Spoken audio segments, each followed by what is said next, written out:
Assalamualaikum anak soli dan soliha. Hai, ketemu lagi dengan Bu Irma pada mata pelajaran tematik.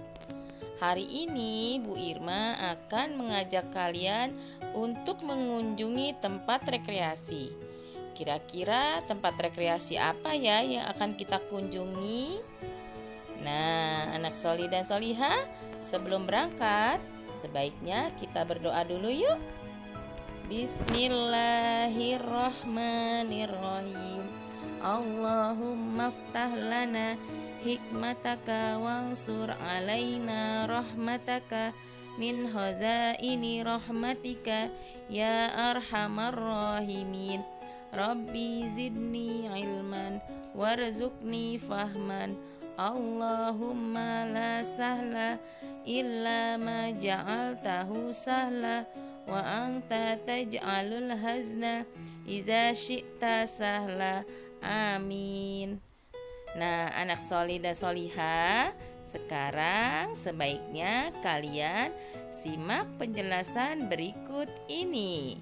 Selamat menyimak anak soli dan soliha. Selamat mengunjungi tempat rekreasi. Selamat bersenang-senang.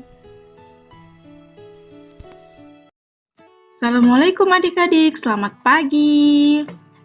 Bertemu lagi dengan Kak Kartini. Adik-adik, hari ini sayang sekali ya, kita mulai lagi untuk PSBB atau pembatasan sosial berskala besar. Karena kasus corona yang semakin hari semakin banyak. Nah adik-adik, makanya kita masih harus belajar di rumah. Kita tidak bisa pergi ke mana-mana. Nah, tapi jangan sedih. Hari ini kakak mempunyai cerita tentang Benny dan teman-teman yang pergi berwisata ke pantai. Nanti pada video ini kita akan belajar tentang kebersihan dan kesehatan lingkungan di kawasan pantai. Nah, adik-adik sudah siap untuk belajar? Jika sudah siap, kita langsung lihat ceritanya. Bu Guru mengumumkan kabar gembira. Kelas 2 SD akan pergi berwisata. Benny dan teman-teman senang sekali. Apakah adik-adik senang berwisata? Apakah yang dilakukan orang saat berwisata? Nah, kemudian Benny dan teman-teman sudah sampai di pantai. Bu Guru bersama siswa bercengkrama.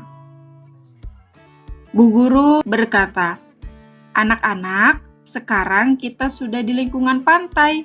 Bagaimana perasaan kalian?" Lalu Benny menjawab, "Kami sangat senang, Bu." Bu Guru berkata lagi, "Sekarang silakan bermain dulu. Tetapi tidak boleh jauh-jauh, paham anak-anak?" Benny, Lani, dan Mei pun menjawab, "Paham, Bu." Lalu Benny berkata, "Bu, saya ingin bermain layang-layang." Kemudian ibu menjawab, "Boleh, Benny." Kemudian Lani berkata, "Kalau kami ingin menulis-nulis di pasir, Bu."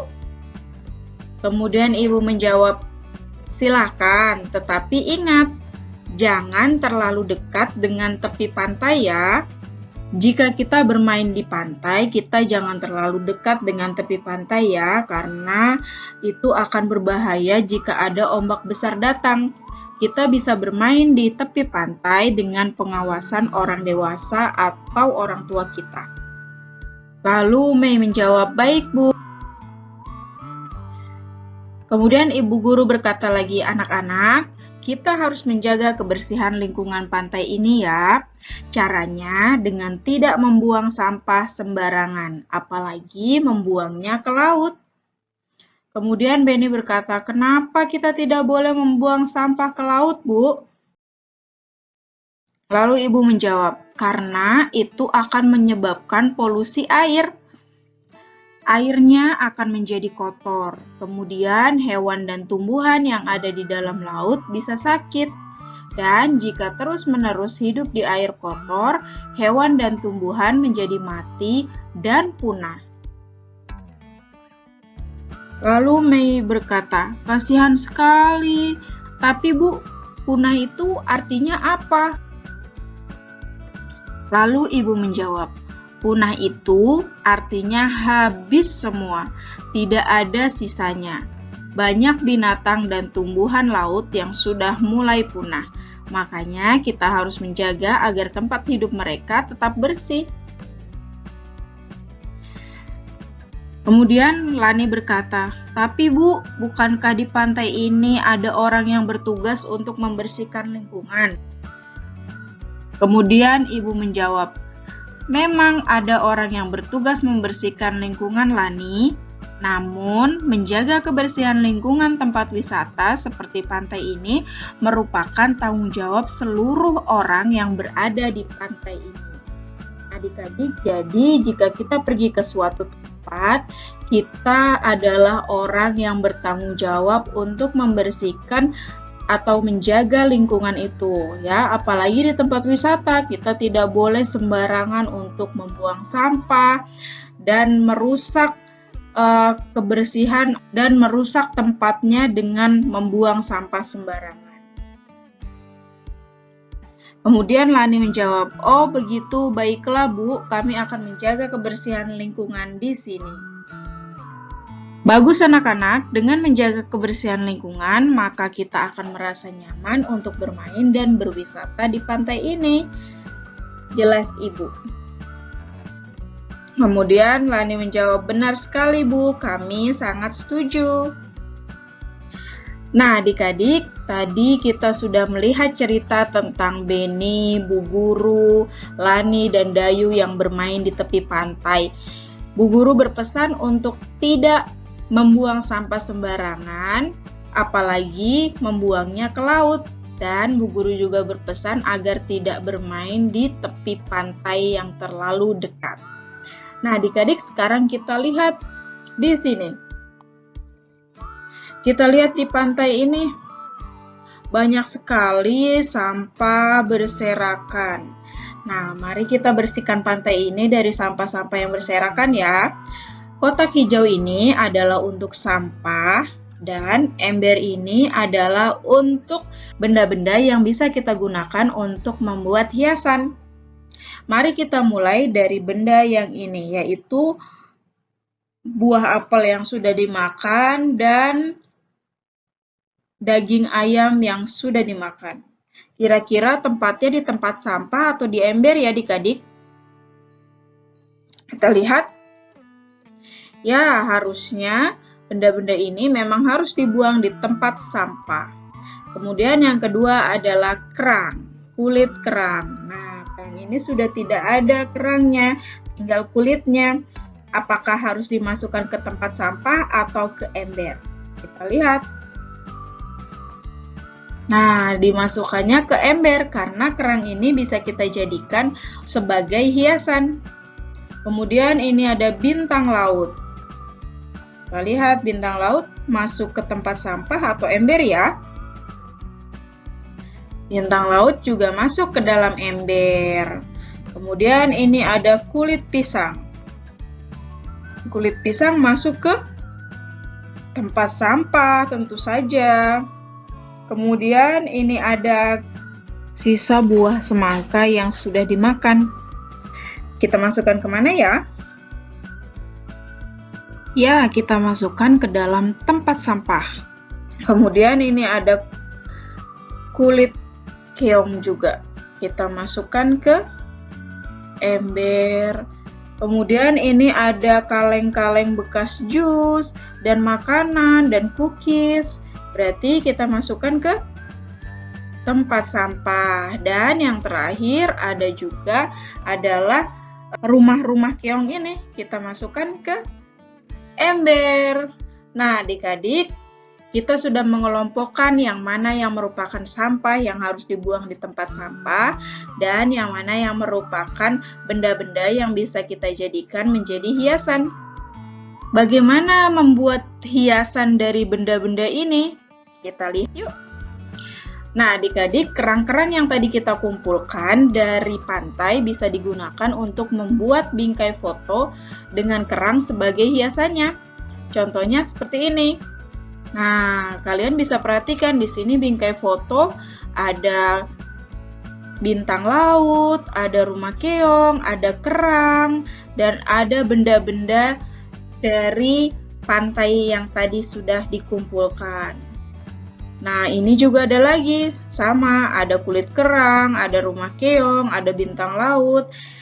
Wah, bingkai fotonya jadi semakin bagus ya dengan hiasan kerang-kerang yang merupakan bahan alam.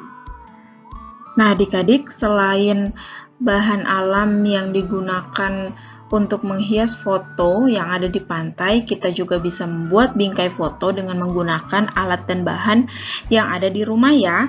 Alat dan bahan yang digunakan adalah kardus bekas, gunting, lem. Nah, ini adalah bahan alam yang ada di rumah, seperti biji-bijian, cangkang telur, ranting, dan batuan. Nah, adik-adik bisa pilih bahan alam mana yang akan kalian gunakan sesuai yang ada di rumah kalian ya. Jadi, gunakan bahan alam yang ada di sekitar rumah kalian. Jika tidak ada kerang, ya kita bisa menggunakan bahan alam lain untuk menghias bingkai foto kita. Bingkai yang dibuat dengan bahan alam yang ada di rumah hasilnya sangat bagus. Contohnya seperti ini. Yang pertama, bingkai foto dari biji-bijian. Nah, di sini ada biji kacang hijau, biji beras, yang diwarna-warnai ya tentunya, dan banyak lagi biji-biji yang lainnya. Kemudian yang kedua adalah bingkai foto dari cangkang telur. Ini dia bingkai foto dari cangkang telurnya. Jadi cangkang telurnya dipecah-pecah menjadi kecil-kecil, kemudian ditempelkan dan diberi hiasan bunga supaya lebih cantik. Yang ketiga, bingkai foto dari ranting pohon. Nah, ini dia yang lebih keren. Ternyata ranting-ranting kering yang sudah jatuh ke tanah bisa kita manfaatkan juga untuk menghias bingkai foto, dan hasilnya juga bagus ya. Caranya pun mudah, tinggal memotong ranting-rantingnya menjadi bagian-bagian yang kecil, kemudian tempel di bagian pinggir bingkai fotonya. Kemudian yang ini adalah bingkai foto dari batu-batuan. Ternyata batu-batuan yang ada di halaman kita juga bisa digunakan sebagai hiasan untuk menghias bingkai foto ya. Dan masih banyak bahan alam lainnya yang ada di rumah ya. Oke adik-adik, cukup sekian materi pada video kali ini. Sampai jumpa di video selanjutnya. Terima kasih. Assalamualaikum. Nah, anak solih dan solihah, demikianlah video pembelajaran yang bisa Bu Guru berikan untuk hari ini. Semoga melalui video tadi kalian dapat mengambil manfaatnya dan dapat menambah ilmu untuk kalian semua.